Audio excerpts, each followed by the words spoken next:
But Zach, what are we talking about today? We're talking about John Carpenter, the master of carpentry and horror. I don't know if I'm pretty sure he doesn't know dick about carpentry. I mean, he composed the soundtrack. He did do the soundtracks for many of his movies. Yeah. That is very, very true. It's very Right, true. direct composer. and compose, which is... And produce. Yeah. That is why somebody hired him for Elvis, is because they said he knows music. He could do Elvis. He did Elvis? Oh, shit, that's right. He did do Elvis. Kurt Russell. Yeah. That was before Halloween, I think. Yeah. Was it? It was either right before or right after. It's right I thought it was after. I thought it was after. Right after. He's got a big crush on Kurt Russell, I've noticed. Like, nobody really talks about Right after. I mean, Kurt Russell was great for the time. A lot of films that he's Kurt got Russell is still great. Bunch of directors that really like one actor. Oh, yeah. Hitchcock and Jimmy Stewart. Yeah. Johnny Depp and Tim Burton. Yeah. I'm pretty sure Tim Burton has no idea that there's other actors out there. Yeah. Scorsese and De Niro. And Scorsese Pesci and Leo.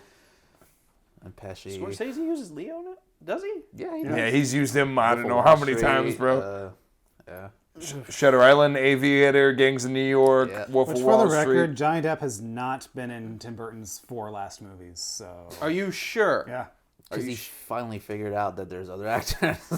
I guess that was when that meme originated. Probably. And Johnny Depp's like, shit, I'm going to have to sell my second island. Because if I don't have Tim Burton movies to finance it, I'm only going to have the Pirates movies. Oh, he had Disney until Disney And they're fired him. rebooting those, so... With Zac Efron. But that's... Oh, God, why? they're And let's rebooting face Is it, that actually a thing? apparently it's a thing. let's face it, Johnny Depp's career has been downhill since Transcendence. The hell is that? Exactly. That's definitely man. Yeah, never saw that. Actually, I'm pretty sure I didn't see that because Brandon told me not to see that. It was pretty bad. It is proof that the transition from cinematographer to director does not always work. It was directed by Christopher Nolan's DP. Ah. And then it flopped, and Nolan has not used him as a DP since. So Well, shit. Yeah, that definitely is. So So this was a recommendation by David. David. So when David joined the team, he actually wrote a shit ton of different ideas in a journal. This is one of many. And do you actually have the journal today? yeah, I have it with Oh my me. God, I'm so glad that you actually brought it today. Yeah, so we got it. we'll pursue that a little bit later. Peruse that a little bit later. Journal. So since this was your idea, sir, then maybe you should go first. Oh, yeah. And then for go that sure. way. Well, I mean, I guess we could talk about my favorite John Carpenter film, and it is Halloween. Basic. It is not basic. Don't be a douche, Jack. that is kind of the basic white girl pick of the John Carpenter movies. That is the pumpkin spice latte of John Carpenter Oh movies. my God. Well, thank you. Or the Ugg boots of John Carpenter films. The Ugg boots. Hey. True, but it gave birth to an icon that we, love and talk about today. I don't know. I don't really get along well with You Michael don't. Myers. Yeah, No, you have a piss every reputation. Michael you see off. Every freaking And I don't icon. intend to. That's the thing. What do you mean you don't intend to? I didn't intend to.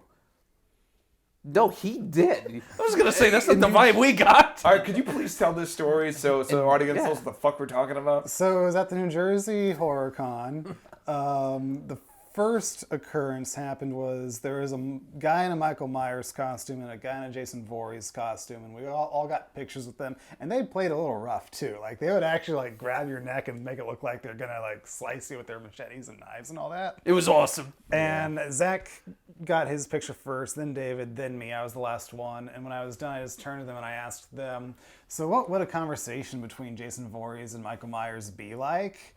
And then, Zach, I'll let you take over this part of the story. Well, one shoved him, the other pushed him, and then somehow he ended up grouping back in with us. Yeah. But here's the thing, he kind of asked the question so, what would a conversation between Michael and Jason be like? I asked it like a talk show host would ask it. I call bullshit on that, but okay. Yeah. Now for the second incident. And then the second incident was we were walking to a restaurant. I think this is the last night of the convention. And we passed by another guy in a Michael Myers costume.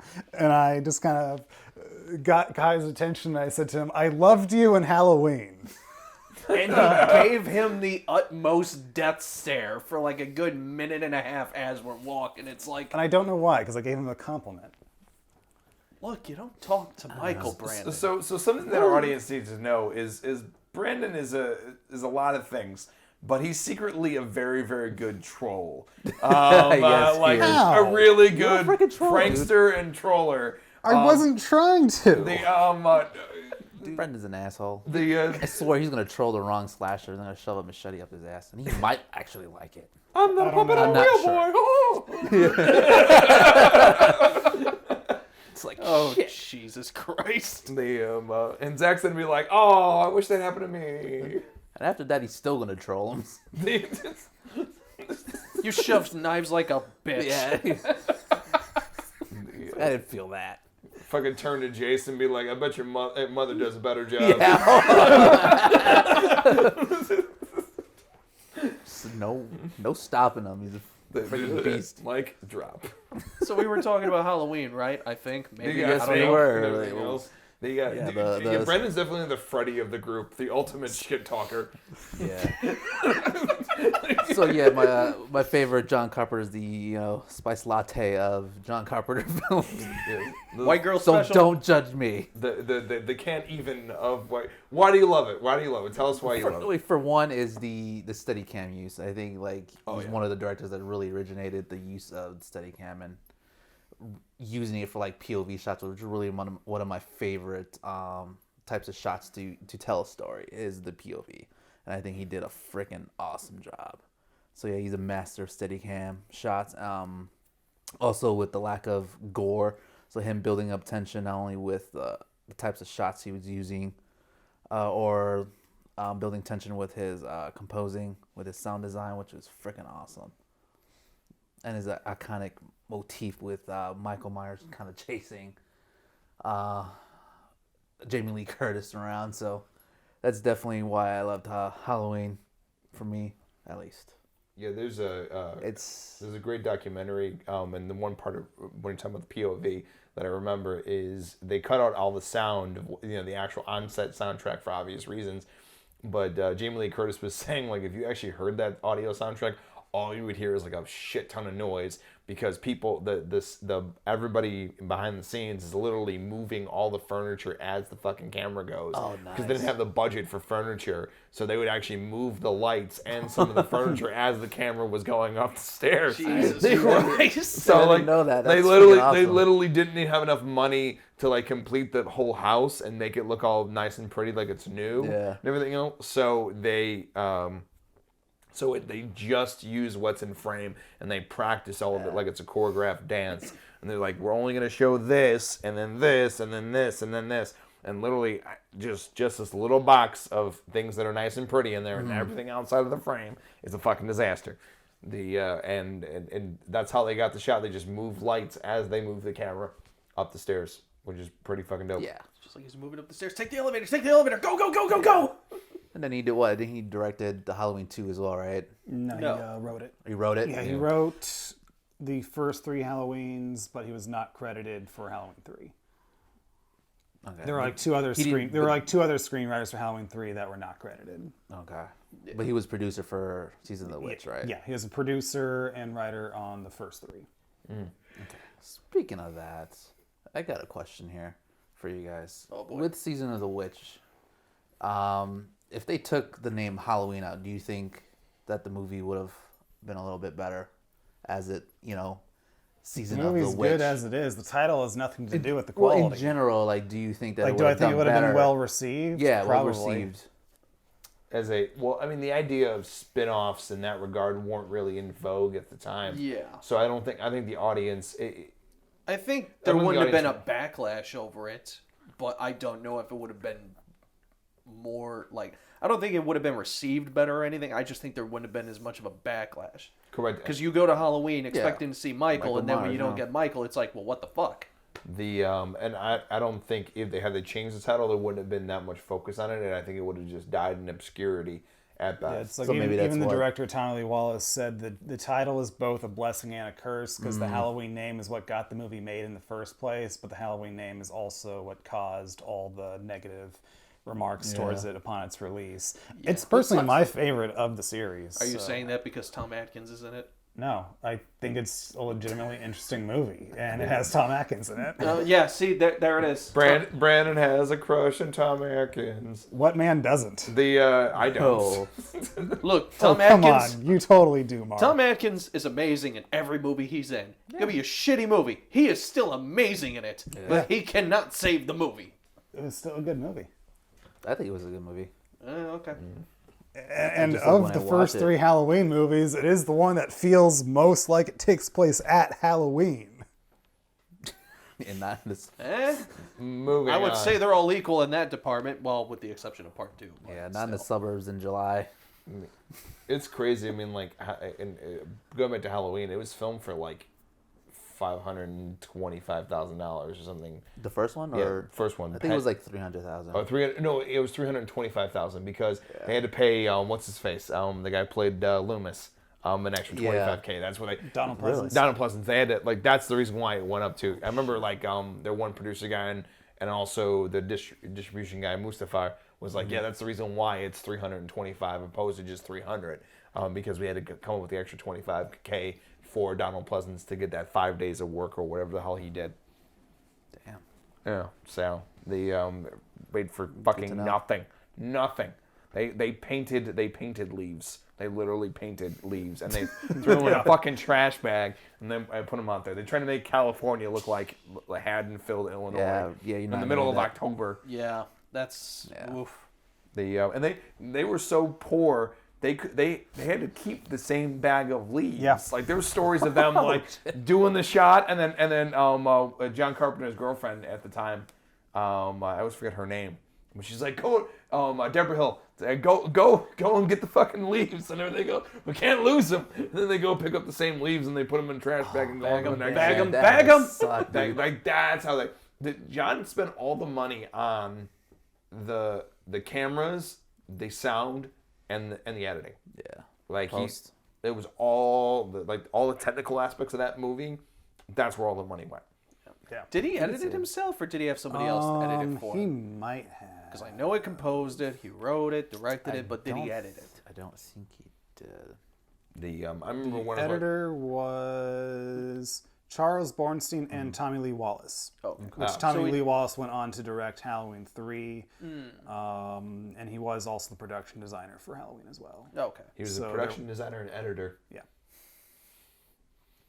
And then, of course, as the cinematographer, we had the great Dean Cundy, which there's actually on the ASC website. This is a paid video, actually, but the 4 of us should probably watch that at some point. There's actually a roundtable discussion about horror cinematography with Dean Cundy talking about Halloween, Daniel Pearl talking about both the original and the remake of Texas Chainsaw Massacre, and Michael Goy, who is probably most famous for American Horror Story Asylum as a DP. He also directed the sequel to Town That Dreaded Sundown, which also looked amazing. But Cool. yeah, there's a roundtable discussion with those 3 about horror cinematography that we should probably watch cool. at some point. Okay. Cool. Yeah. But I can't believe he was the fucking set designer and the editor. Well, I mean, you do what you gotta do. He's like those are 2 jobs that are very hard. Fuck sleep at that point. Yeah, no shit. But yeah, and I do like the first 3 Halloween movies. I do like Halloween. The 3rd one is personally my favorite of the series, and like Halloween was my first John Carpenter movie as well. And even though it's kind of the one that ushered in the tropes of the slasher, it's unbiasedly looking at it today, it is just the tropes of the slasher genre. Yeah. It's a very done well.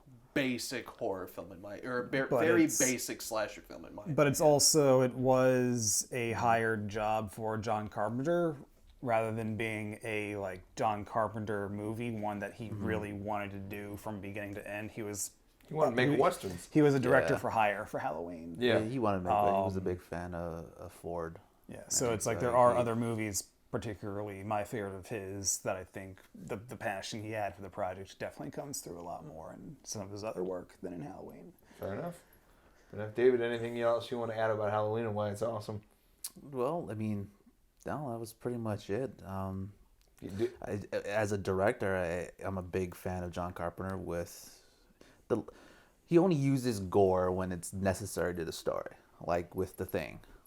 Basically, when he's building up tension with the husky, I think it's the beginning of the shot when they're shooting at the dog and he's like running down the mountains or whatever, and then we're constantly seeing just this shifty kind of dogs, like what's going on with this? It's like an unknown that we're looking at until like the reveal of the creature alien kind of bursting out of the dog to the end. And I think the special effects artist, I think his name was Rob Bottin. Yeah. Bottin.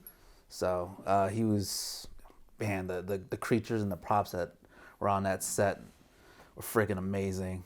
So Well, I was the last thing I was gonna say about Halloween though was it's two things. It's one, it created almost every trope that we know in horror, for better or for worse. It pretty much created it. it created all the cliches. All the we see cliches, now. the tropes, and That's- everything else. yeah.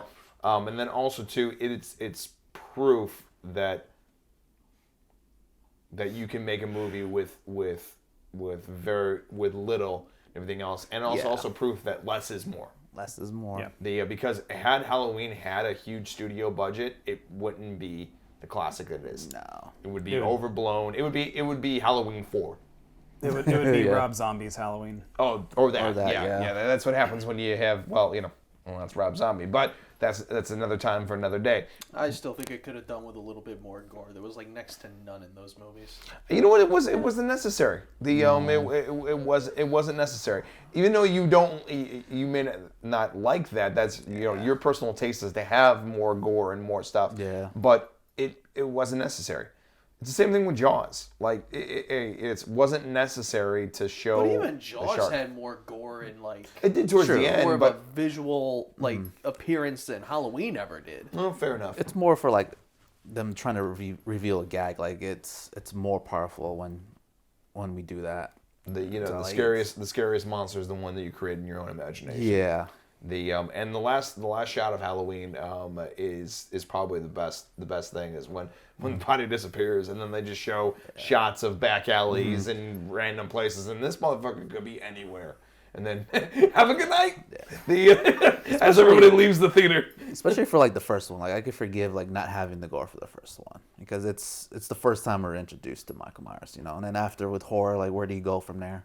Yeah. That's why you have so much gore for the other ones, but. And then Even then, the series never picked up with a gore count. Like, I think the goriest kill I've seen, at least in the original movies, was in 4 when he rips a guy's face off while he's Yeah. driving a car. But that's it. Like that was like the most interesting kill we got. Everything else was just kind of like bland or basic. I don't know. There was that woman in Halloween 2 in the hot tub that he like turned it up to like boiling and just like basically water boiled her in boiling water. That's just heat. Fair enough. And even then, they could have done more with that, but they didn't. It's just, her face is a little red. Yeah. Fair enough. So, David, anything else on Halloween? You good, brother? No, good for Halloween. Cool. See it. It's great. Zach? Anybody seen The Thing? No. No, Never. what's the thing? No, never heard of it. No, have no idea. It's a good time. You should go watch it. Yeah, me and Brandon share the same movie. Mine is The Thing. I'm kind of curious what our reasons for picking the thing are because I have a feeling my reasons are. Your different from reasons are yours. probably different. Me, I'm a sucker for creature features. I think The Thing is a really cool ass creature. A very like the way it kills people and tries to like take over and manipulate things. I think that's fucking sick and awesome. What's your favorite effect or thing seeing that the monster does? All its cells are like its own individual creature. Like as long as one cell remains, it can infect anybody and everybody. It may take a long period of time, but it can. So like when the head falls off and it gets like those little leg things, Great. that's its own thing. The body is its own thing. Everything is its own thing, which is fucking awesome. Now I wish the prequel would have been. I don't know. I hear there was. I say release the director's cut of the prequel. Yeah. It seemed like what was it? The Good Bad Flicks episode. Yeah. Yeah. there was a lot of cool shit that they talked about in there that seemed pretty awesome. They do show some behind the scenes. He does show some of the behind the scenes footage of some of the practical stuff that eventually got covered up with CG, and the practical stuff looks so much better. Yeah, never. And the ending was also completely different as well. Yeah. Dude, my favorite's still the paddles. The Defibrillator. yeah. I was gonna say paddles. What the hell? The paddles, the defibrillator, it's the same. You know, they call it the paddles.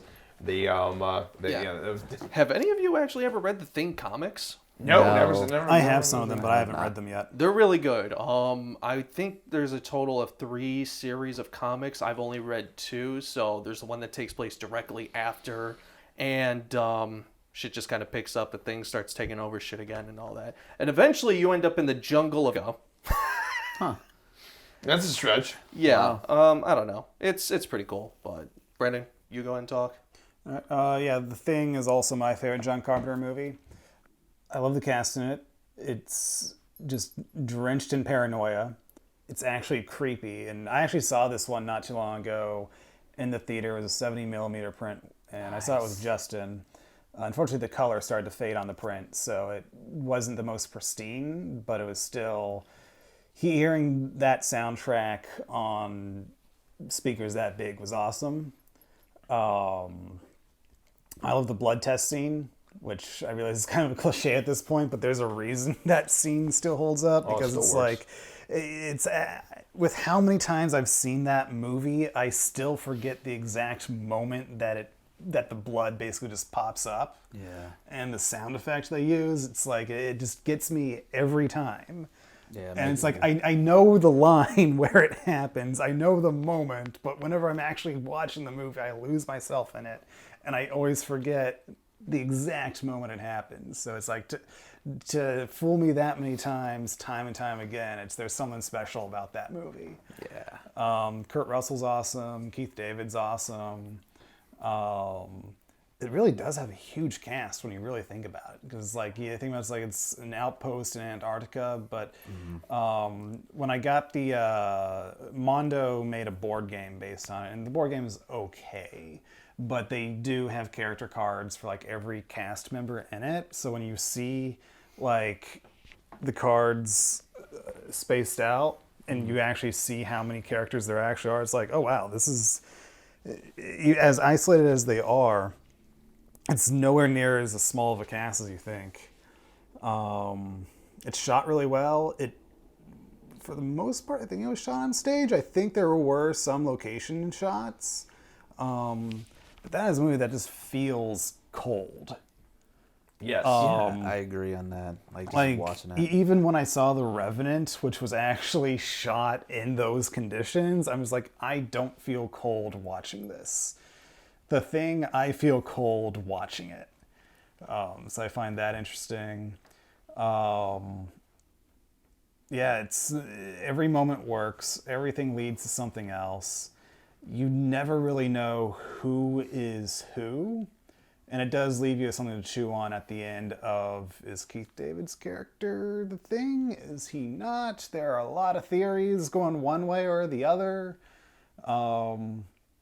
And it's the first part in John Carpenter's Apocalypse trilogy for good reason, because you have the one character who realizes if this thing gets off Antarctica and into civilization, that's it for the world. Like, it's gone. And so he just like destroys like their communication systems and the helicopter, I believe, and just goes absolutely berserk, just doing whatever he can to make sure that nothing can ever get the thing off of Antarctica.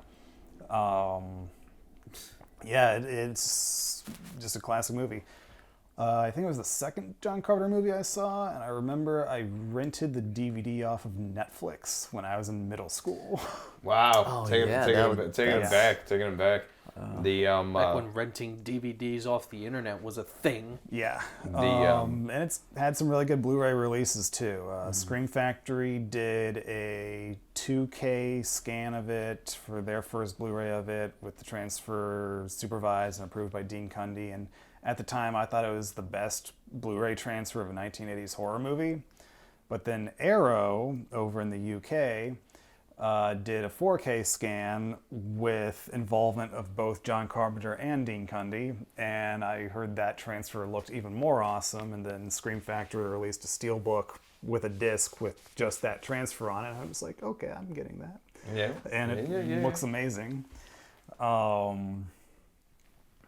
Trying to think, there's so much to talk about with that movie. It's a fucking fantastic movie. It is a fantastic movie. Did it- The prequel, It was okay. It's not a okay. bad movie, but it's No. like when you hear the story behind it, When- you're just left with disappointment. When you hear what the director wanted and you see what we got, it's truly like just I said upsetting. earlier, it's release the director, and people talk about releasing the Snyder Cut of Justice League.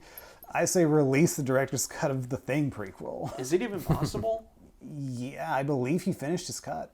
So there is a There finished cut out there. there may be some visual effects that need finished, but as far as I can tell, I do believe there is at least a finished edit at the very least. Okay. Because I was under the impression that like something 'Cause he Happened did all- behind he- the he- scenes, he and he did- wasn't able to finish it. He did also have a lot more practical effects in it, so there Yeah. probably wouldn't be as much CG in it anyway. which would help. But yeah, Always it's, does. I do want to watch the Good Bad Flicks episode again because it is one of his better episodes, and it really does shine a light on how much movies can change from original conception to finish. what we get when the movie is released. What's it saying? Yeah. You make it a movie 3 times. The When you write it, when you shoot it, when you edit it, and when you release it. Yeah. And that's actually something that one of our teachers at school Few said. teachers have said that. It's a common phrase. Yeah, so. because the audience always brings something to it themselves. Oh yeah, of course. And that's actually that's tied for my favorite Kurt Russell performance, right next to Backdraft. Never saw Backdraft. Great, really good movie, solid movie. Definitely. He's you know what? I can't decide if he's more of a prick in this movie or in Backdraft. I think he's a little bit more of a prick in Backdraft, actually. I also really like the music. Ennio Morricone. One of the few scores that John Carpenter did not do for his own movies, but yeah, Ennio Morricone is probably most famous for spaghetti westerns like The Good, the Bad, and the Ugly. Nice. And what's interesting too, is, somehow Ennio Morricone got nominated for a Razzie for worst score for The Thing.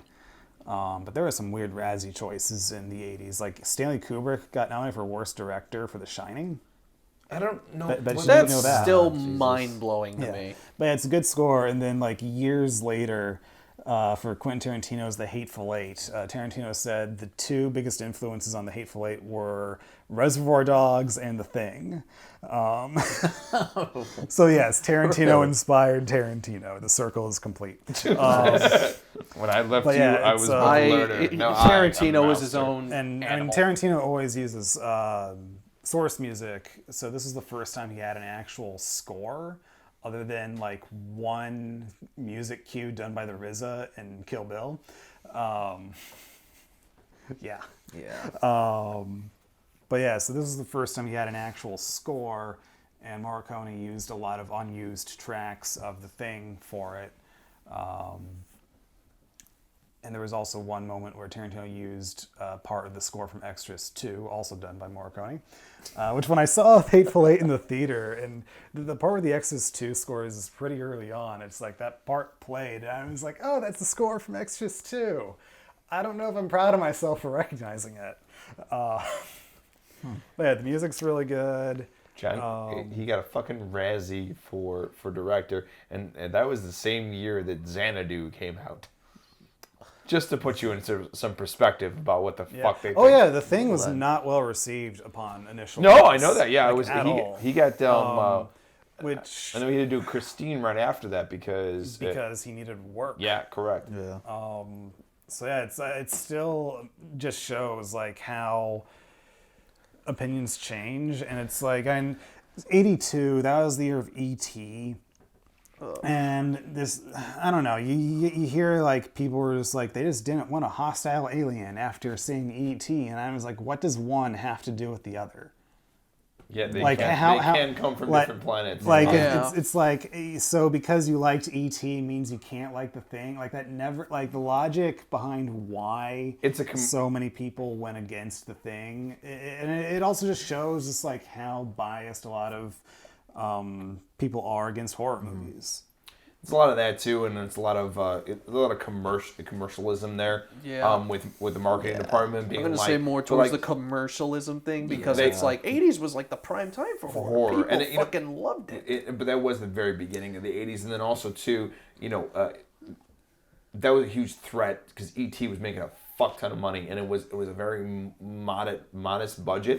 It was very low budget for most of what Steven Spielberg did. It was also family friendly. It was family friendly. It sold and everything else, and then all of a sudden another movie called The Thing comes out. But again, they're two completely different audiences. When I say make the right movie for the right audience, I it's agree. like, I agree. If you're judging The Thing off of the audience for E.T., there's something wrong with your critic credentials there. Yeah. Well, that's critics in general. So They wanted to corner the alien market, and they wanted it to be for family friendly, so they can continue to sell toys. The market's different now. You have the internet, so everybody can have. There's genres upon subgenres upon subgenres, but that wasn't the case back in the 80s. Zach, did you ever play the PS2 game?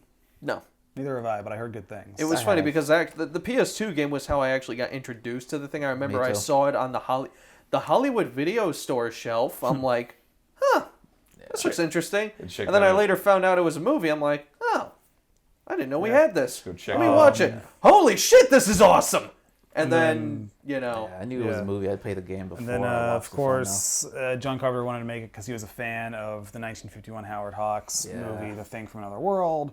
Both movies are based on the short story Who Goes There, but John Carpenter's is the more faithful version from what I hear. if I remember correctly, that movie is the reason why he wanted to become a filmmaker in the first place. Yeah, one of them. What was he, like 4 or 5 years old when He he would saw have been it? a kid. Like, it's Yeah. kind of similar He to was how, young. Yeah, it's kind of similar to how Peter Jackson wanted to become a director because of the original King Kong, and then he went on to do his King own Kong. his own remake. Which was great. And then what's interesting too is I do want to It's like track making your own down. rebound in basketball. I do want to track this down, but so there were, and as every movie has, there are rewrites like during filming, and of course. You never want to go to film with your first draft and all that. But a lot of times movie novelizations get earlier drafts of the screenplay. So the novelization of The Thing actually has a lot of scenes that were never filmed, so it's kind of, so I do hear there are a lot of different scenes in the novelization compared to the movie. So I do want to track down a copy of that and read it. That'd be cool. And then I just learned this recently because of an article that Zach sent me. Yeah, what was it? Frozen Frozen Hell? Hell, which is apparently like the short story expanded into a novel, and there's going to be an adaptation of that. So it's not going to be a remake of The Thing. It's going to be an adaptation of the novel that was expanded from the short story that The Thing was adapted from. So It's in the same universe. And from my understanding, I am hoping they stay true to that rather than just turning it into another remake of The Thing. that would be the dumbest. Like, don't remake The Thing. The Thing is a thing. Leave it. If you're going to do anything with it, expand it. Yeah. All right. But as for this, I hear that the novel was actually, that's what came first, but whoever the hell wrote it decided, you know what, there's a little too much. I'm just going to take out all the useless bullshit or whatever, and then that's how the short story came to be. I read the opposite, that started as a short story and then he expanded it.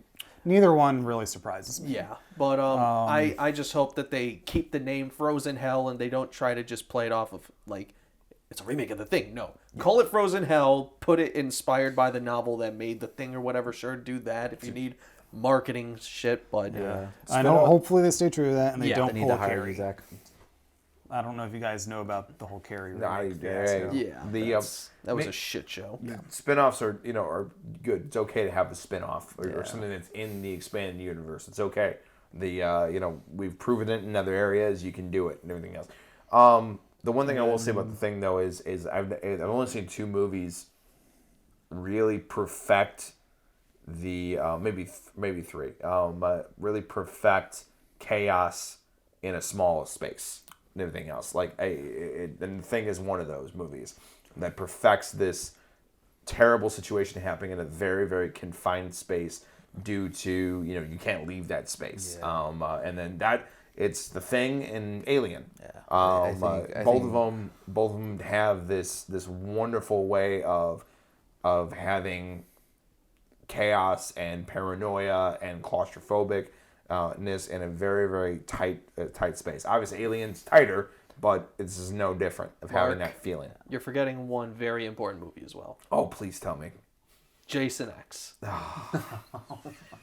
Dude, that fucking spaceship was huge, dude. And they had a VR space to escape into as well. Yeah, Well, that didn't work out so well for everybody. Yo, Especially It those. worked out pretty well for the audience, if you ask me. Well, yeah, I think you're right, Mark. I think one of the best things that John Carpenter did was just setting up the atmosphere. Oh, for yeah. that, man. Like he setting that up in Antarctica, like being like isolated in that outpost, and then like introducing this freaking creature on top of that. It's just like, where the fuck are you gonna go, dude? I mean, the atmosphere alone was You already want to like, freeze to death? Yeah, yeah, exactly. like that already would cause like high anxiety for people and paranoia. Yeah. And then you add this like unknown creature, alien, parasite, whatever you want to call it. It's I mean, he set Take it up over anyone, perfectly. be anyone. I mean, and Kirk Douglas, I mean, that's what's his character. His character was all about isolationism and not trusting anybody, and he's like, I'm just gonna stick to the facts of the situation and everything else. I don't trust anybody. I trust me. That's it. And even then, I don't barely trust me. So it's just a really fucking good movie. And every way around, and how people didn't see that in the back in the 80s is beyond me. It's subjective, man. It's just like It's it so depends. subjective. It depends on the generation, really. Like I suppose so. If you talk about like Texas Chainsaw Massacre, the original, I think it was pulled from theaters because it was too much for the audience at that point. Well, you know, so like it that I really get. all depends on the audience, depends on the generation, depends on the type of community that is built. That's good. The horror community wasn't really built that strongly in the 80s as much as they just wanted to see How far they can push it. Yeah. They were really more excited about like creature features towards the end. Yeah. Minus like the slashers. But you know what? You can honestly see there's horror movies of a different caliber when you really look at it. I mean, like, I think horror is a lot like metal in that regard. It is. There's a lot of metal out there. Most of it's not that good.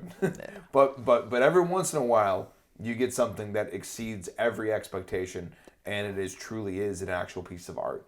And the Thing is definitely deserving of that caliber. And actually, I agree with Brendan. There's scenes in that movie that are unforgettable, and they're good no matter how many times you see them. I mean, there's only I can think of several movies that have very important scenes in them that are still good because they're so well crafted. The Shining has several. The one thing I was thinking about recently was Empire. When he finally says I'm your father and everything else, and I could still feel the air getting sucked out of the fucking theater. I was like, this is just a really well done scene. It was the best scene of the whole movie, arguably the best scene of the whole Star Wars trilogy, or even the entire set of the movie. Mm-hmm. And there's just some scenes in some movies that just stand the test of time.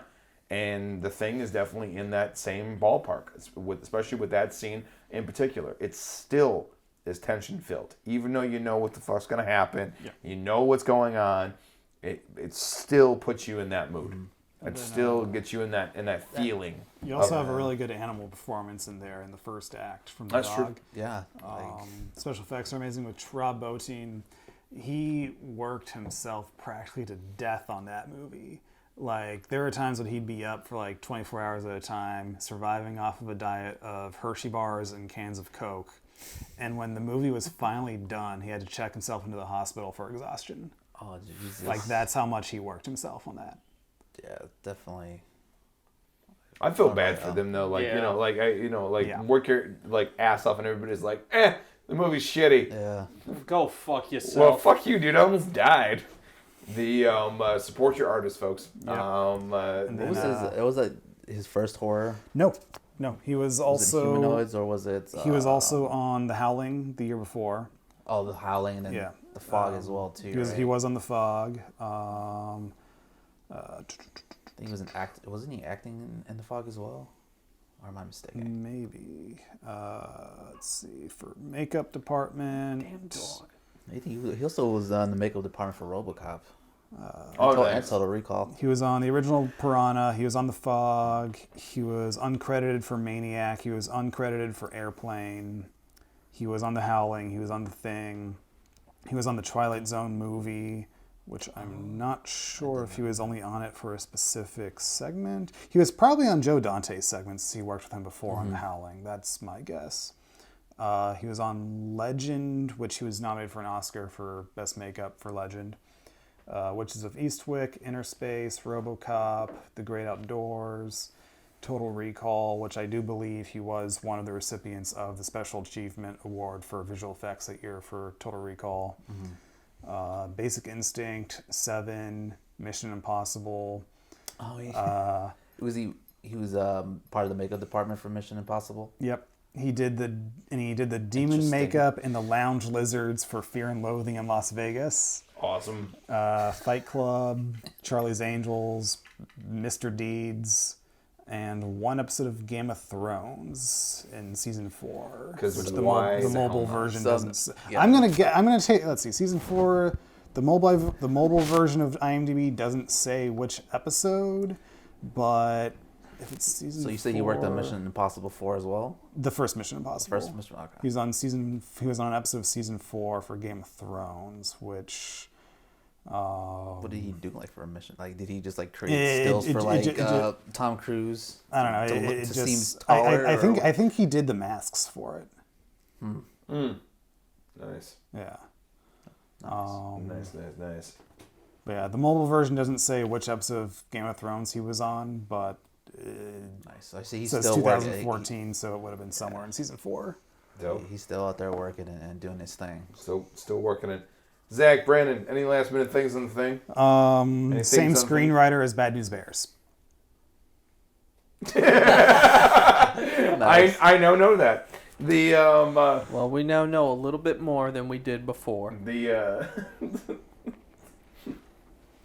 Well, you said that like Bob Ross. Now we know a little bit more, children. Yeah.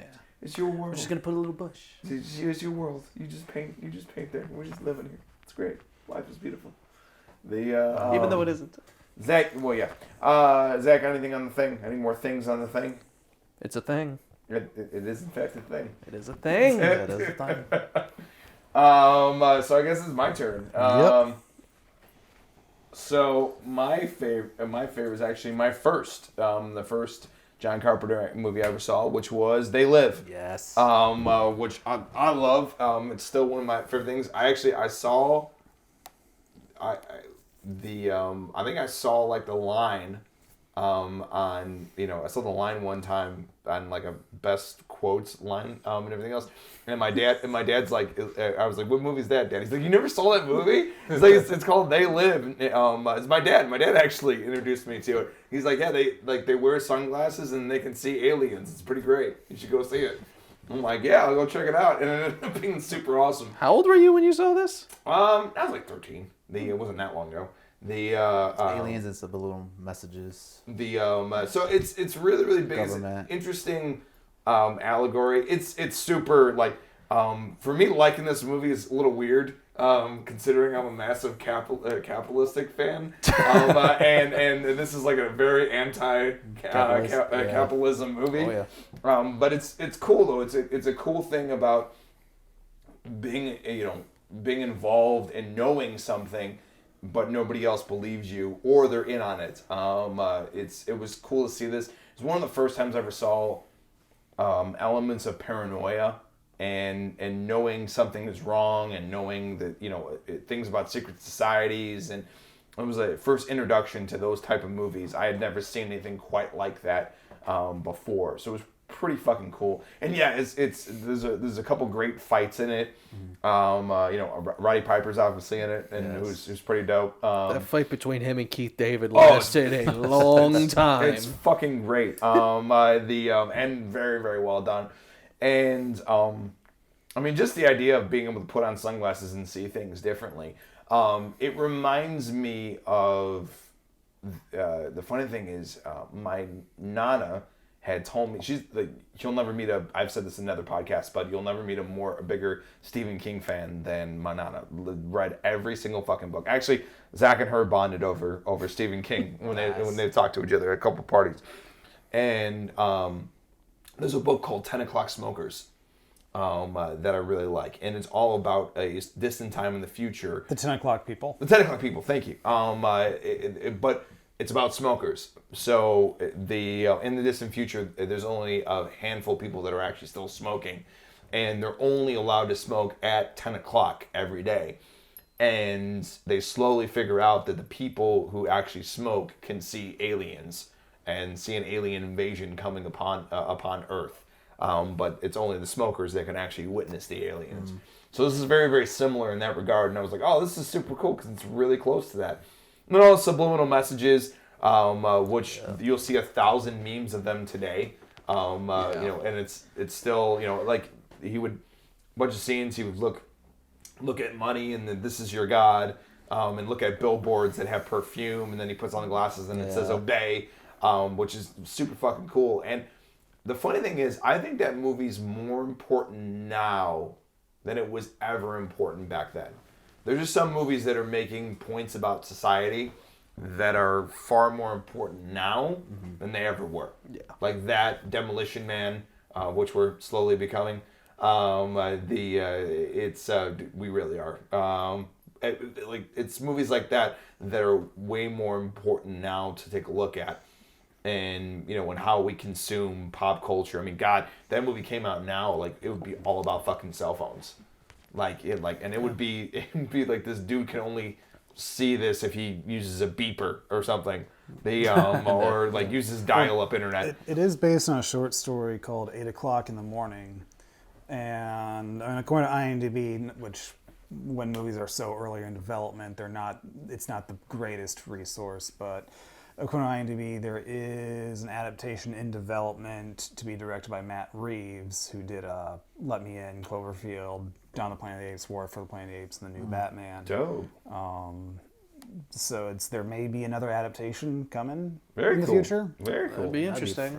Very cool. But I don't know if it'll hold up as well, Given but how weird of a it will. story it is, though, I wouldn't be surprised if this has been in development hell for a while. Oh, I'm Because sure. I know 10 O'Clock People, the Stephen King story, that's been in development hell for a very long time. Really? Like, I think at one point, Tom Holland of Fright Night and Child's Play was attached to do it. I don't know if that's still the case, but That'd be cool. yeah. And then obviously, I think Bradley Cooper was attached to that one as well at one point. But That's I don't, something. I That'd be don't interesting. remember if that was. That would be cool, which... and obviously too, it has one of the best action movie lines of all time. Yes. Oh, absolutely.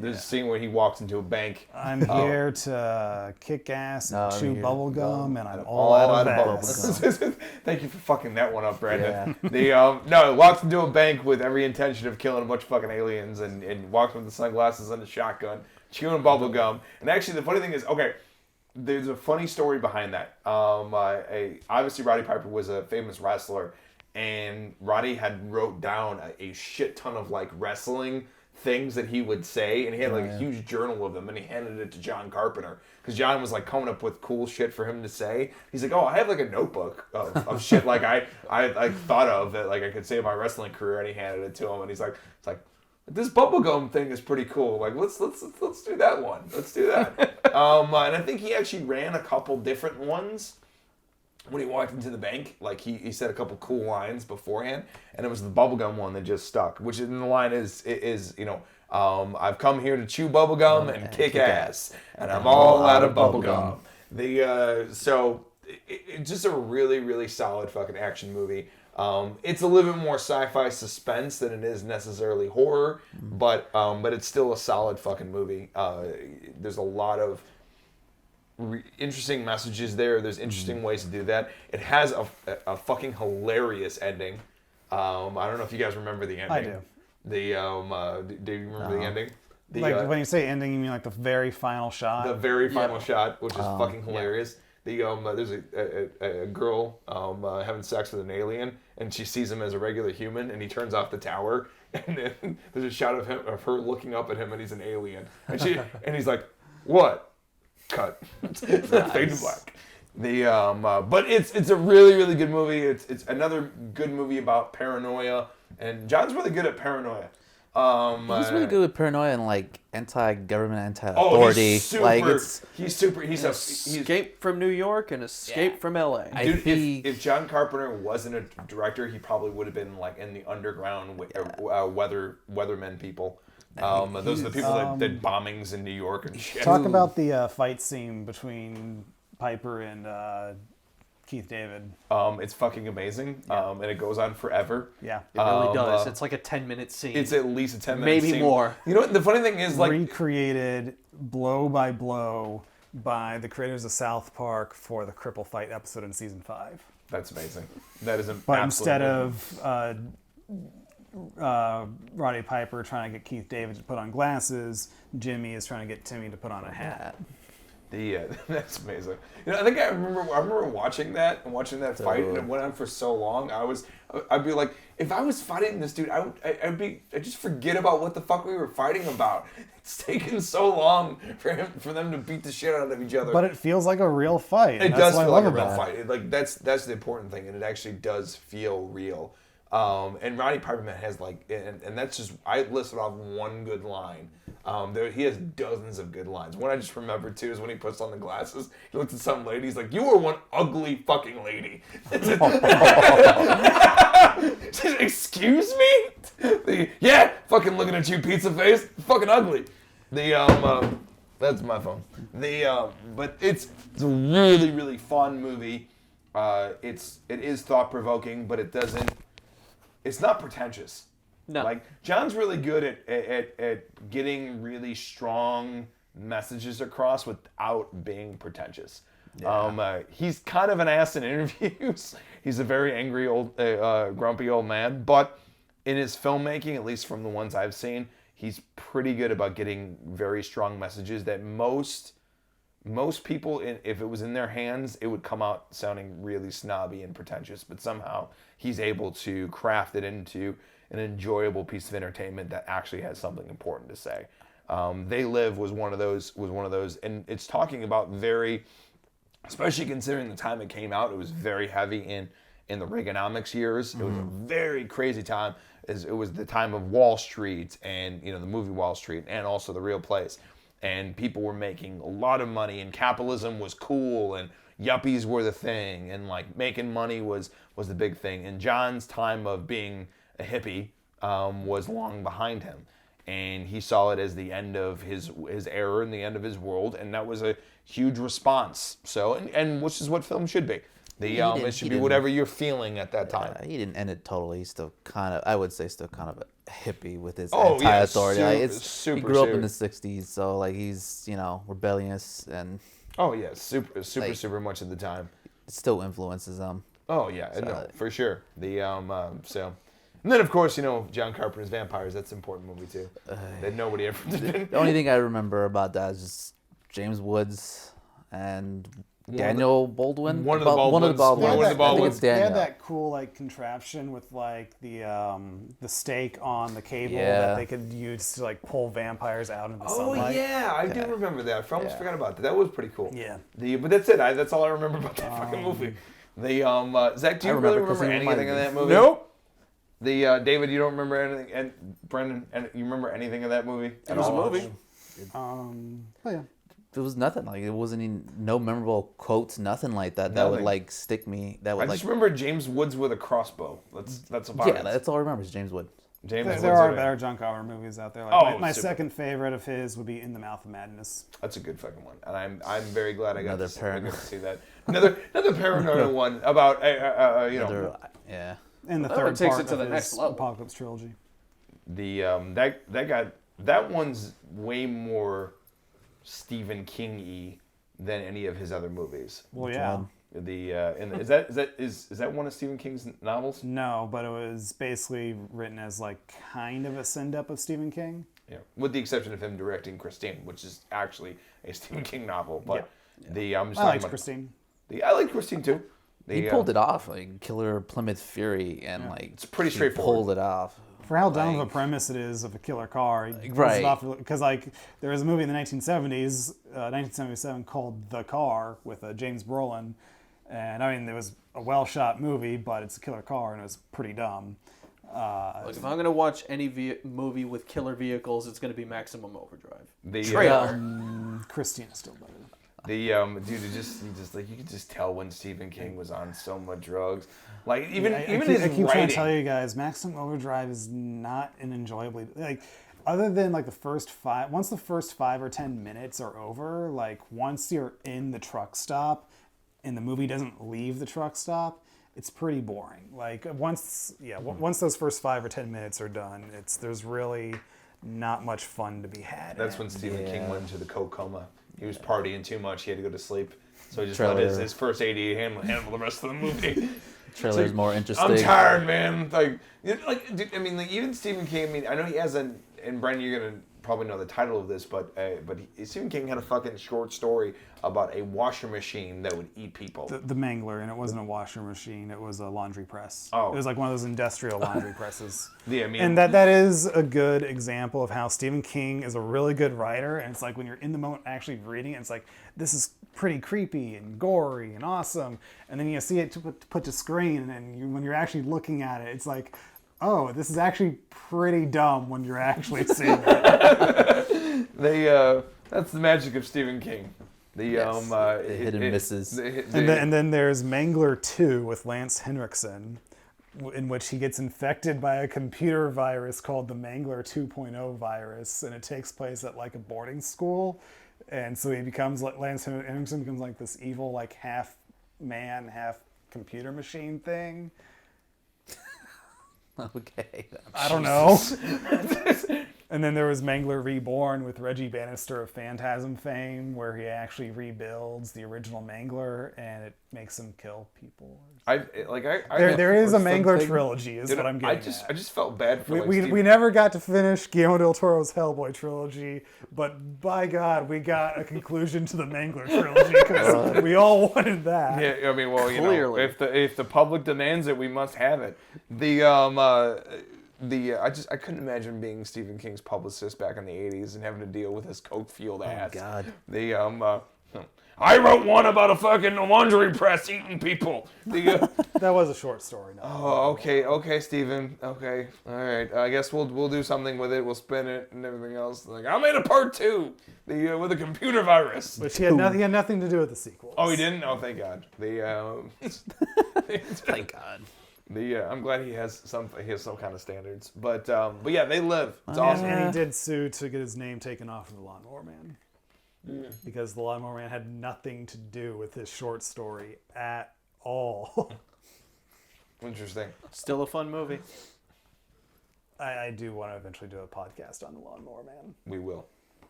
I am a Pierce Brosnan fan, so there's that. Oh yeah, he's in there. You're not a Pierce Brosnan So fan any until final you've John seen the Carpenter thoughts Lawnmower before Man. Mark's question of the podcast? Nope. Is there a movie that either has already been done or has not been done yet, and it's in some other medium, a comic book, a short story, a novel, or something like that, that either John Carpenter should have been the director for versus somebody else, or you would like to see John Carpenter direct another property, video game, a novel, a comic book, whatever. Thing prequel? Okay, why? I mean, he did the first one. I'd just like to see what he would bring to the prequel. What do you think he would That's bring? I have essential. a feeling he would not have done it. Well, I don't know. Probably not. That's really the only thing I could think of. Like, otherwise, I just kind of maybe see what he would have done directing-wise for the other Halloween movies. Yeah, that would be. Yeah, mine. That would be the only other Yeah. thing I could say. Otherwise, it's like, What do you think you would have been able to do? I don't know. That's why I'm saying I would have want to see it. Just to see what happens. You Yeah. think it would have been better? Would have been worse? You think he would have gave up halfway through, and phoned it in? You never know. I don't know. It's kind of an interesting thought to kind of think about if you directed Seasons of the Witch, how that would we have the iconic Michael Myers in there and just be totally different fucking story. Oh, most likely would So, be a like, completely different story. Would we have the Tom Atkins that we know and Yeah, love today? exactly. Yeah, probably not. The probably wouldn't be that type of thing. This is a hard question. It is This is kind of a hard question. But I wanted to keep it somewhat John Carpenter focused. I would love to see him actually go back to form of his original stuff and do some westerns, like maybe remake any of the old John Wayne movies. I know how much he loves westerns. I would love to see them, or more importantly, I would love to see him mix horror with western. If there was, if there actually is a horror western out there, like he should do it. I don't know what that story would be about. I have no idea, but I would love to see a genre that he's very successful with and a genre he loves combined together and see what he can actually do with it.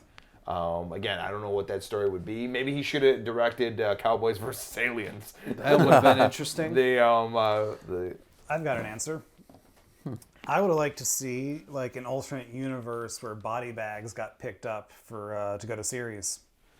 In 1993, it was originally a pilot, but for Showtime, but they didn't pick it up, so they made it a TV movie instead, called Body Bags. And John Carpenter directed the first 2 episodes. The first 2 stories, and Tobe Hooper did the 3rd story. And John Carpenter was also essentially the crypt keeper of the series as well. Nice. But he played like this basically reanimated dead body that was in a morgue, which is pretty cool. So yeah, John Carpenter was essentially the crypt keeper for Body Bags.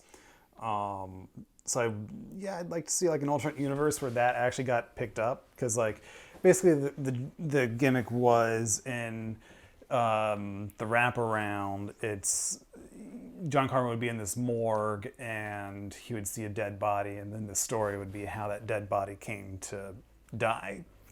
And of course he would have all these dumb crypt keeper like jokes and everything, but it's John Carpenter, and since he's an actual person, he doesn't have the limitations of a puppet. Hey, look, that puppet was very mobile, all right? No, it was a good puppet, but there are limitations to having a puppet on set as opposed to an actual person. Yeah. It was basically going to be Showtime's competition with Tales from the Crypt, but for whatever reason they didn't pick it up, which is a shame because it is a really interesting TV movie. Fair enough. Yeah. I actually just thought of 2 that I would love. I would love to see him considering how well he did in Mouth of Madness, I would love to see him take a crack at Alan Wake, one of my beloved video game series that I bothered Zach for years to play, and he will eventually. At some point in my life. And then also, I'm actually reading right now by Brandon's recommendation the John Carpenter Joker comic. And it's a little bit of a leap, but I would love to see him do an adaptation of the original comic of The Mask. The Mask was actually originally intended to be a more horror-themed The comic. comics are pretty gory. Pretty graphic. So I would actually love to see him take a crack at putting a horror version of The Mask, very similar to the comics, together. Which it was originally supposed to be that, but it was actually Chuck Russell's idea to turn it into a comedy. Nice. So yeah, the guy that did Nightmare on Elm Street 3 and The Blob wanted to make it a comedy. I didn't worked. say it was a bad Yeah, thing. It worked. At the end of the day, He that also movie fought was tooth and great. nail to get Cameron Diaz in it, because that was her first movie, and the studio just did not want her. She didn't even want to do it. Yeah. She's like, I don't even care. She didn't. It was like she was a model in Ford magazine. She's like, I don't give a fuck about that. I want to go to Paris tomorrow. And I personally don't blame her. She's like, I don't do the acting thing. This takes too long. Now look at like I don't know what she's doing She's now, retired. but She retired from acting. so she did officially retire. Yeah. Yeah. Because I was gonna say, when's the last time you saw her in anything? She was in some movie about a kid having cancer. That was the last time. Shit, that got dark. Quickly. Quickly. I would definitely love to see him take a crack at an actual more true to the source material of the Mask graphic novel comic book. I think that he would be the perfect person for that. And obviously, Alan Wake is very similar to In the Mouth of Madness in the whole, shifting between, being the writer and then ending up inside your story is very, very similar in Alan Wake. And I would love to see him take a crack at it. And obviously Alan Wake would be more of like a mini series. I would be very interested to see him do any kind of mini series or any kind of television show. I think I that would would like be to cool. see him do something that he actually cares about. Yeah, that'd be good too. Yeah, because like after Ghosts of Mars, he just quit, and he has done stuff since then. Like he did a couple episodes of Masters of Horror, and particularly the one that everybody talked about was Cigarette Burns, which when Justin bought the whole first season of Masters of Horror, that was the first one we watched, and it was basically just felt like In the Mouth of Madness light. Like if you, instead of having it books, it was movies, and it was only an hour long, like the episodes are. But it's like for a series that was built on all these horror directors have complete creative control, which was something that he always wanted. Like he famously fought with studios on many movies. Yeah. So it's like to finally have creative control, it kind of felt like he was just going through the motions, and so yeah, I was very disappointed by it. It wasn't bad, but it's like if his name wasn't on it, there would be nothing there to make you think he did it. Fair enough. And then he also did a movie in 2010 called The Ward, which I have not seen, but from what I hear, it's kind of more just going through the motions. So if he ever does come back and direct, I hope it be for something that he actually wants to put his creativity towards, and I hope that whoever does get him to do it will allow him the creative control to do what he wants to do, because he did a lot of great work and he got screwed over a lot of times, and basically it just, the old countdown clock for him just eventually hit, screw it, I'm done. Yeah. He's one of those guys that's like, the old joke, poets and painters don't become famous until after they're dead. That's unfortunate. And that's kind of the trap he's fallen into, and it's unfortunate. He's a very, very talented guy. And being a guy who can pretty much pull something out of nothing, which is pretty fucking impressive all by itself, is a really good guy. And he has a lot of interesting things to say. And to be perfectly honest, I'm surprised in the climate that we're in, we're not seeing more of him.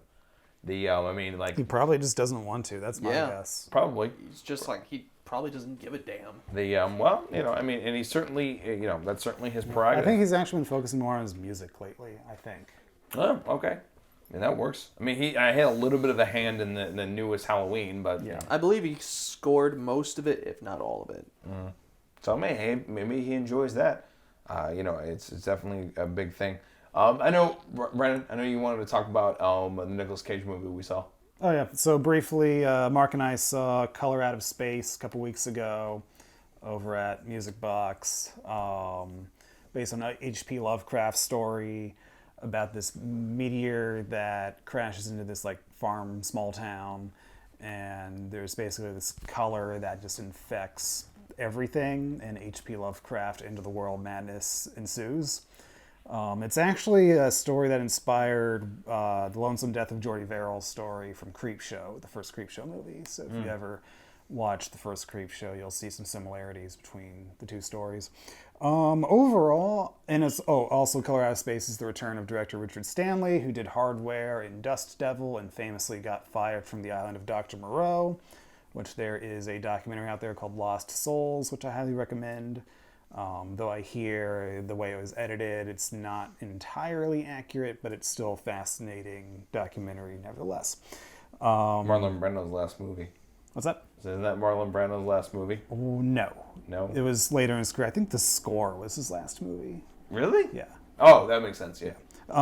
Anyway, so Color Out of Space starred Nicolas Cage at a very Nicolas Cagey performance. How much Nicolas Cage can you Nicolas Cage? And it's produced by the same people who did Mandy, which I loved. Mandy was such a great movie. Mandy was great. So you have H.P. Lovecraft, Nicolas Cage, and Richard Stanley. And in all honesty, I thought Nicolas Cage was the weakest aspect of the movie. I agree. There were a lot of times in the first half where Nicolas Cage going full Cage worked. But in the second half, there are a lot of dramatic moments that I felt it turned something that would have been like horrific if like somebody like John Cusack or Kevin Bacon were in it. The scenes would have been terrifying, but Nicolas Cage's performance turned it into kind of a comedy. And I caught that too. I mean, like, because there's a very specific scene. I'm not going to spoil anything, but there's a very specific scene in the attic that is very, like, it's heavy. It's like heavy, like, it's very heavy. It's a very heavy scene to be in. It's very dramatic. It's heartbreaking. It's a heartbreaking scene. And Nicolas Cage does Nicolas Cage. Yeah, Nicolas Cage turns it into a very campy into a very campy movie, which isn't a bad thing. Like, it's not a bad movie. It's not. But when you hear H.P. Lovecraft and the kind of stuff that he writes, it wasn't necessarily the tone that I necessarily wanted out of an H.P. Lovecraft movie. It still worked in its own way, but when you have a really dramatic, heavy scene and Nicolas Cage's it, and the fucking audience laughs really hard. When you could have had Crap Your Pants Scary instead. Or even Cry Your Eyes Out sad. Like, you chose to go full on camp. And it was one of those things I went, and I think I turned to Brandon at some point, and I'm like Nicolas Cage is ruining this fucking scene right now. And I love Nick. I really do. I enjoy Nick Cage.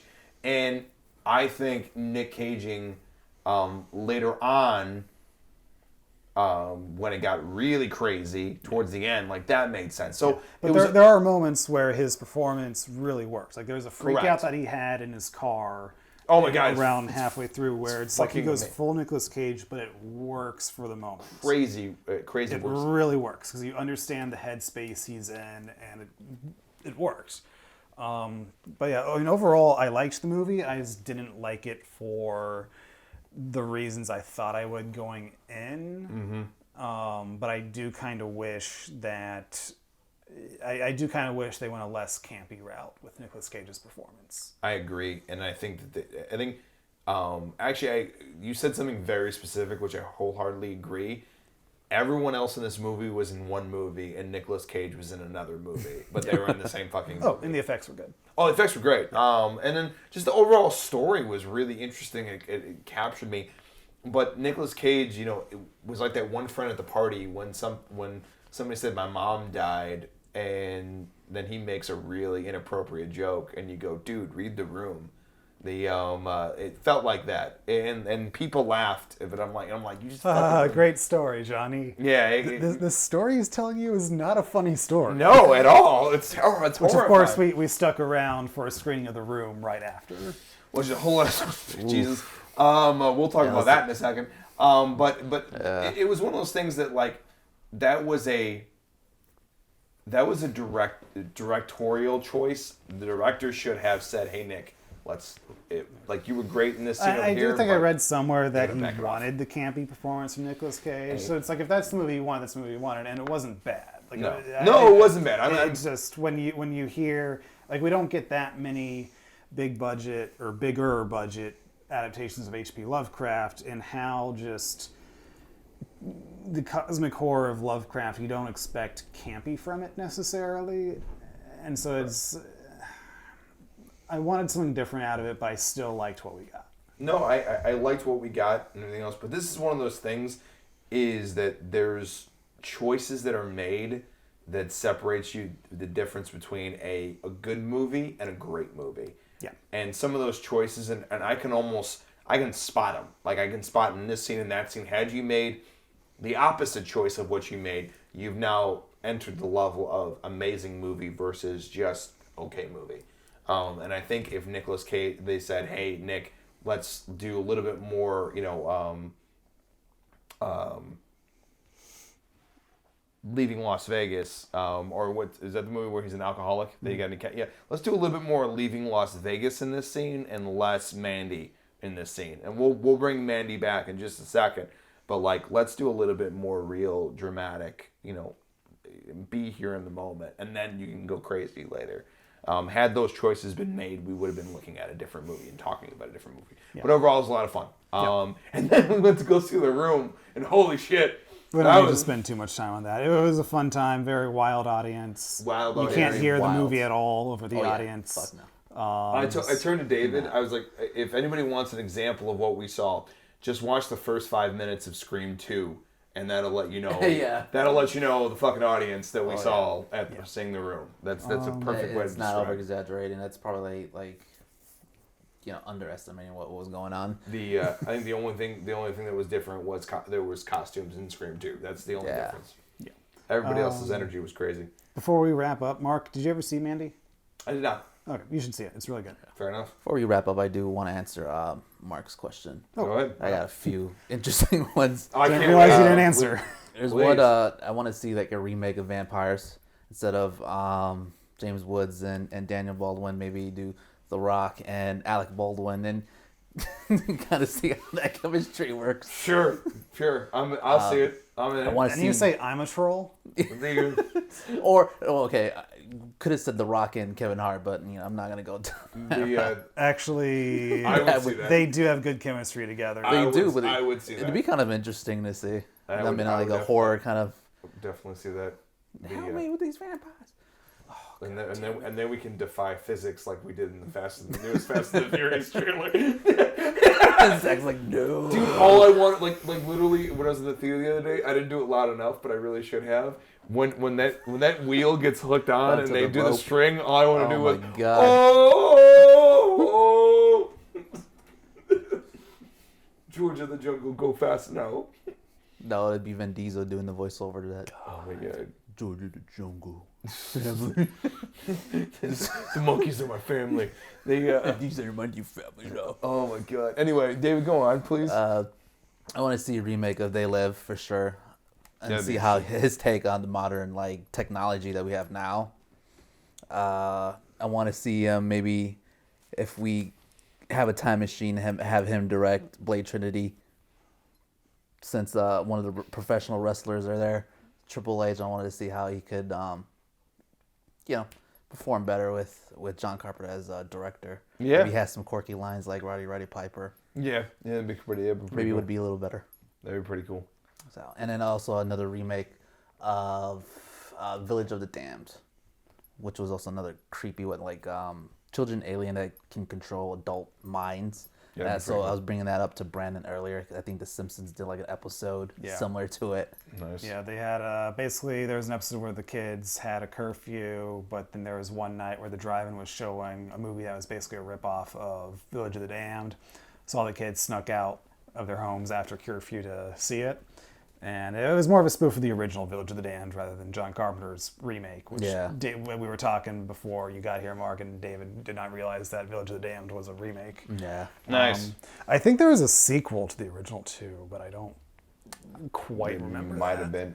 It might have been called like Children of the Damned or something like that. I don't know. This is gonna bother me now if I don't look it up. Well, Brendan's looking up anymore. No. No, The cool. main one I really want to see is the remake of Vampires and just replace the. Yeah, with The characters. Rock and Just Kevin the- Hart. Yeah. Because why the God. fuck not? The That combination hasn't been used a billion times already. hey, dude, if it Already do Vin Diesel. if it ain't broke, don't fix it, Jack. Yeah. Children of the Damned is in fact the sequel to the original Village of the Damned. Oh, nice. The and before we wrap up though, I did want to make a recommendation. I already made it on Facebook. I think I've already told you guys. Highly recommend checking out the Netflix show Daybreaker. It's already on my list. I have a couple other shows I need to finish. Definitely worth your time. This is the exact quote I wrote on Facebook. I was like, if the movie Brick had a baby with the Fallout game series, and that baby was raised by Deadpool and Mean Girls, you would have Daybreaker. It's so there is so many elements from Fallout that, and it's basically put on the face of high schoolers. It's all about different factions in the post-apocalyptic world, and there is zombies, cannibals, children murder, hilarity, a lot of Deadpool-like jokes in this. It's a really good show. It's only 10 episodes, but they are longer episodes, so you do get your more bang for your buck. I highly recommend it. Matthew Broderick is in it, and he is the main villain. And also the main kid from, I didn't realize this until episode 9, the main kid from Project X is the lead in that show, the big party movie by Todd Phillips. I will watch that movie all the way through one day. It's like watching a car wreck. I didn't care for it. I know. I'll take like a spin-off, like little micro series starring the 10-year-old security guards. But you do love those security guards. They're the only thing that I remember from the movie, and they're the only thing I cared about. I hear you. It's that movie's definitely the best way to describe it is like watching a car wreck. Like you shouldn't look at it, but you can't look away. It's basically a party that starts with 5 people playing Xbox and ends with a house burning down while Metallica's Battery plays in the background. It's not as cool as it sounds. Brandon and I your description is way cooler than the actual movie. Anyway, I definitely recommend Daybreaker. Check it out. It's a lot of fun. It's a fun series. It has some good horror elements in it, but overall, it's not really a horror type thing. But definitely recommend it. Check it out. Cool. So is that it? Final thoughts, I guess. Yeah. But we got a shorter podcast today. We're at an hour 24, and I'm sure a couple minutes will be edited out by the time Zach's done with it. Mm-hmm. Not bad. No, not too bad, not bad. David, since you started, you can... Final thoughts. That was a good question for the podcast. Is what if John Carpenter was the director of Alien? What if John Carpenter was the director of Friday the 13th? How would that turn out to be? David, we already got John Carpenter as the director of Alien, and it was called Dark Star. Touche, sir. Touche, sir. So, yeah. Zach? Squirrels. Cool. Brandon? I like John Carpenter as a director. I'm glad we were able to talk about some of his movies. I recommend The Thing, In the Mouth of Madness, They Live, Escape from New York is a fun one. Assault on Precinct 13 is a fun one. Christine. He has a lot of good stuff. Oh yeah. And then just a little bit of business. We do have our most recent podcast is up, Making Smiling Man, about our previous episode, and also the one before that with Dennis. It was awesome. If you want to hear us talk about monster penises for a while, it's pretty Alien great. penises. Alien penises, and it's pretty great. It's a lot of fun. And then also, of course, our it did come out a little bit ago, but if you haven't already checked it out, Living Nightmares episode 3, The Smiling Man, is out now. Please check it out. Like, share, subscribe to everybody that you know. And then we are on all of the social medias at Midwest Horror Network on YouTube, Facebook, Anchor, which is here the audio version, Spotify, Instagram, and then Slasher. And then I was going to pass it over to Zach that we were on Slasher. Zach handles the Slasher account for obvious reasons. Please give us a like, share, and subscribe. We have some pretty exciting stuff coming up very, very soon. We'll keep you all in touch. And that is it. And don't forget to support us on Anchor. Even just like a $1 or $2 a month helps us out immensely. Anything we make goes right back into the content we create. Absolutely. Those Living Nightmare episodes are pretty expensive. So thank you so much for listening. We appreciate it. Yeah. We will see you next time, y'all.